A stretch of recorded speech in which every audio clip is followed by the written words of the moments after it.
Ainsi, chacun de nous rendra compte à Dieu pour lui-même. Ne nous jugeons donc plus les uns les autres, mais pensez plutôt à ne rien faire qui soit pour votre frère une pierre d'achoppement ou une occasion de chute.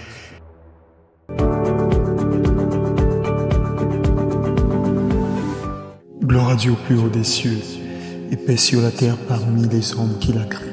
Par la grâce de Dieu le Père, de notre Seigneur Jésus-Christ et du Saint-Esprit, je te salue. Et je suis reconnaissant au Seigneur parce qu'il te donne la force, la santé, le courage et la bravoure de pouvoir continuer l'œuvre à laquelle il t'a appelé sur cette terre. Aujourd'hui, je voudrais te donner le message qui a pour thème « Relève-toi ». On se relève généralement après une chute. Proverbe 24, le verset 16 le dit « 7 fois le juste tombe et il se relève ». Cela sous-entend qu'il peut y avoir plusieurs chutes, mais à chaque chute, tu devrais avoir en toi toute la force nécessaire pour te relever et aller de l'avant. Ainsi, ma question n'est pas de savoir si tu es tombé ou si tu vas tomber. Une chose est sûre, tu es déjà tombé et tu vas te relever. Et cette fois-ci, je vais plus loin en disant, tu ne vas pas retomber une deuxième fois, ni une troisième fois, ni une quatrième fois, ni une cinquième fois, ni une sixième fois, ni une septième fois. Non, ça c'est résolu. Cette fois-ci, tu devrais tenir ferme et rester debout. Et comment je le sais? Parce que voici ce que la Bible te dit dans le livre de Romains chapitre 14 à partir du verset 1er. Faites accueil à celui qui est faible dans la foi et ne discutez pas sur les opinions. Tel croit pouvoir manger de tout, tel autre qui est faible ne mange que des légumes. Que celui qui mange ne méprise point celui qui ne mange pas. Et que celui qui ne mange pas ne juge point celui qui mange, car Dieu l'a accueilli. Qui es-tu, toi qui juges un serviteur d'autrui? S'il se tient debout ou s'il tombe, cela regarde son maître. Mais il se tiendra debout, car le Seigneur a le pouvoir de l'affermir. Tel fait une distinction entre les jours, tel autre les estime tous égaux, que chacun ait en son esprit une pleine conviction. Celui qui distingue entre les jours agit ainsi pour le Seigneur. Celui qui mange, c'est pour le Seigneur qu'il mange, car il rend grâce à Dieu. Celui qui ne mange pas, c'est pour le Seigneur qui ne mange pas, et il rend grâce à Dieu. En effet, nul de nous ne vit pour lui-même, et nul ne meurt pour lui-même. Car si nous vivons pour le Seigneur, et si nous mourrons pour le Seigneur.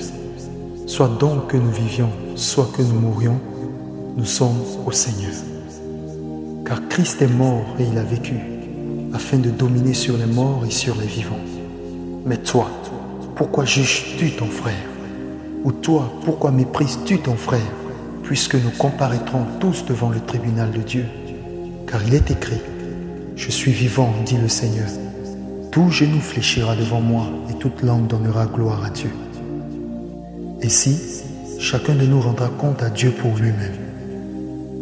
Ne nous jugeons donc plus les uns les autres, mais pensez plutôt à ne rien faire qui soit pour votre frère une pierre d'achoppement ou une occasion de chute. Je sais et je suis persuadé, par le Seigneur Jésus, que rien n'est impur en soi, et qu'une chose n'est impure que pour celui qui la croit impure. Mais si, pour un aliment, ton frère est attristé, tu ne marches plus selon l'amour. Ne cause pas par ton aliment la perte de celui pour lequel Christ est mort. Que votre privilège ne soit pas un sujet de calomnie. Car le royaume de Dieu, ce n'est pas le manger et le boire, mais la justice, la paix et la joie par le Saint-Esprit. Celui qui sert Christ de cette manière est agréable à Dieu et approuvé des hommes. Ainsi donc, recherchons ce qui contribue à la paix et à l'édification mutuelle. Pour un aliment, ne détruis pas l'œuvre de Dieu.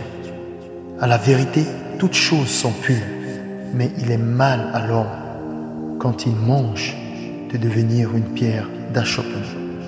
Il est bien de ne pas manger de viande, de ne pas boire de vin, et de s'abstenir de ce qui peut être pour ton frère une occasion de chute, de scandale ou de faiblesse. Cette foi que tu as, garde-la pour toi, devant Dieu. Heureux celui qui ne se condamne pas lui-même dans ce qu'il approuve. Et celui qui a des doutes au sujet de ce qu'il mange est condamné, parce qu'il n'agit pas par conviction. Tout ce qui n'est pas le produit d'une conviction est péché. Que Dieu bénisse ton âme, au nom de Jésus-Christ. Amen et Amen.